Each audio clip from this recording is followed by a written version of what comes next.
Sir మనం plot number 484 దగ్గర ఉన్నాము. ఓకే. ఇప్పుడు మనం ఇందులో చూసినప్పుడు ఇక్కడ ఎగ్జాక్ట్ ఈడ ఉంటాము. వెంచర్ మెయిన్ రోడ్ నుంచి దగ్గర వస్తుంది అనమాట ఈ ప్లాట్ మనకు. ఓకే, ఇదే కదా? అవును, ఈ ప్లాట్. ప్రైస్ ఎంత చెప్తున్నారు? ఇది 15,000 రూపీస్ పర్ స్క్వేర్ యార్డ్ ఉంది సార్. అరౌండ్ 200 స్క్వేర్ యార్డ్స్ అంటే మీకు 30 lakhs అవుతుంది. 30 lakhs? అవునండి. 15,000? అవునండి. యాక్చువల్లీ అంత బడ్జెట్లో చూడట్లేదు నేను.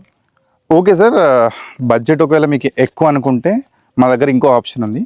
మీరు పక్కన వెంచర్ ఒకటి చూస్తున్నారు కదా సార్, అక్కడ కారున్న వెంచర్. దెన్ ఆ వెంచర్లో అయితే మీకు 10,000 రూపీస్ పర్ స్క్వేర్ యార్డ్కి నేను ఇవ్వగలను సార్. అవునా? అవునండి. అదేమైనా తెలంగాణ, ఇదేమైనా ఆంధ్రానా? అంటే అలా అని కాదు సార్, ఇది వచ్చేసి అది ఓల్డ్ లేఅవుట్ సార్, ఇది వచ్చేసి న్యూ లేఅవుట్. మనకు డిఫరెన్స్ ఉంది సార్, చాలా డిఫరెన్స్ ఉంటుంది ప్రైస్లో కూడా. ఎందుకు ప్రైస్లో డిఫరెన్స్ అంటే అదేంటంటే over head electricity and drainage ఇచ్చాం, బేసిక్ ఎమ్యూనిటీస్ ఇచ్చాం అది. అండ్ దాంతోపాటు అది 10 years ఓల్డ్ బ్యాక్ లేఅవుట్ అనమాట, ఓల్డ్ ఎల్పి.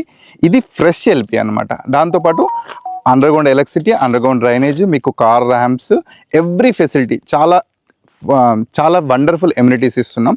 అండ్ మీకు ఎమ్యూనిటీస్లో ఎక్కడ కాంప్రమైజ్ కాలేదు కాబట్టి మాకు ఛార్జెస్ అనేవి ఎక్కువ పడతాయి, కాబట్టి ఇది ప్రైస్ ఎక్కువ. ఈవెన్ మీరు విత్ ఇన్ బడ్జెట్లో తీసుకోవాలంటే అది తీసుకోండి.